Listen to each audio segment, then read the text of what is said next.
je surfe la vague, comme je vous ai dit. J'arrive à grimper en haut de la vague, puis je la prends mal, je tombe, et puis voilà, c'est vraiment les montagnes russes. Hier, on a eu une petite lueur d'espoir, on a eu une petite étincelle. Par contre, moi, j'ai besoin d'actes. Moi, je soufflerai quand j'aurai mon certificat de sélection du Québec pour mes enfants. La nouvelle de l'abolition du PEC, si on résume ça, comment vous l'accueillez, comment vous l'avez pris quand c'est arrivé? J'ai fondu en larmes et j'ai eu le grand besoin d'aller chercher mes enfants à l'école pour être avec eux ce jour-là. Parce que ils ont beau être petits, je ne leur mens pas. Et mes enfants, mes grands, se sont effondrés. Puis Elliot, mon second, m'a fait promettre de me battre pour lui. Donc j'ai promis à mes enfants, je ne tiens pas de promesse en l'air. Donc depuis le lendemain du PEC, le vendredi, je les ai déposés à l'école et j'ai envoyé plus de 160 mails à plein de personnes. Ça, c'est mon Elliot qui a juste envie, mon petit elfe. Elliot, mon second, qui a fait 9 ans au mois de novembre, a très mal vécu sa scolarité en France. Il ne vivait que de harcèlement. Puis du coup, il était en échec scolaire en France. Donc c'était très très dur pour lui. Et puis il a fait une bêtise de son jeune âge. Il a fait une bêtise.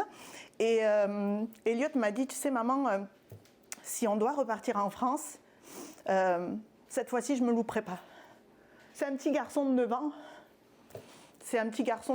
On ne peut pas entendre des propos comme ça. Ici, ils ont réussi à relever mon fils. Et je pense notamment à Madame Chantal Gagnon, la TES, qui s'est occupée de lui.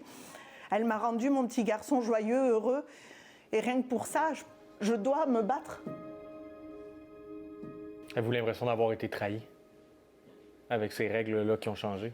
J'ai 4 enfants, je ne peux plus rien leur offrir en France. Puis ils ne veulent pas repartir en France. Mais même financièrement, je ne peux plus rien leur offrir en France. J'ai tout investi dans notre nouvelle vie ici. J'ai coché chaque case demandée, même plus. J'ai tout fait comme il fallait. Mon mari s'est donné à fond. Mon mari, c'est quelqu'un de battant. Il s'est donné à fond. Reprendre des études à 45 ans. C'est pas donné à tout le monde. Il en a fait des nuits blanches pour bûcher. Elliot m'a dit, tu sais maman, c'est pas grave si le Père Noël il m'amène rien cette année, je voudrais juste avoir la résidence permanente. Puis le Père Noël il a pas réussi. Donc c'est dur pour le Père Noël. Malgré tout ça, malgré tout ce que vous avez vécu, votre volonté, votre désir d'être québécois, québécoise, est-ce qu'il est encore fort? Ouais, j'aspire à apprendre votre accent. J'aspire à cuisiner comme vous, même si je cuisine à la française, je me tente. J'aspire à une vie québécoise.